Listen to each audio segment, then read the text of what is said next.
Akalar mana hozir Eiffel moyini Moligen mana ko'rib turibsizlar. Moligenini biz hozir sinovdan o'tkazamiz.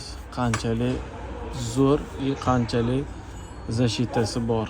Bu oddiy suv. Ko'rishingiz mumkin. Oddiy suv.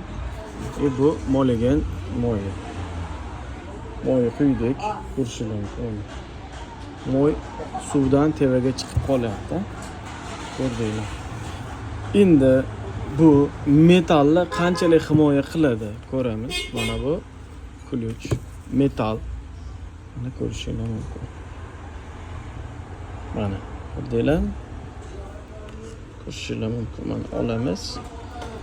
Yaxshilab e'tibor berib turasiz shu yerga mana. Tevada moy turibdi.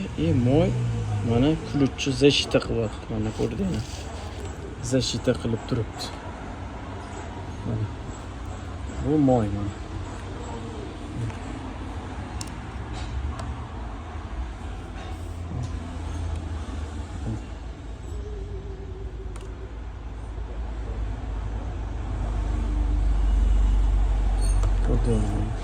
Защитasi.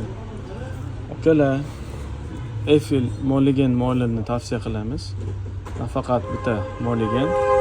Boshqa turdagi moylari ham juda ham sifatli, juda ham zo'r. 5-400'lari. Buları shu Moligen 0-20'lari ko'rishingiz mumkin. 40, 15 ga qarab ular ham mana asl klassda. Akalar, tavsiya qilamiz. Ko'rdinglar o'zingizlar mana ko'z o'ngingizda mana shunaqa tajriba qilib ko'rdik. Shunchalik mana himoya qiladi mana. Moy juda ham zo'r va sifatli, tavsiya qilamiz.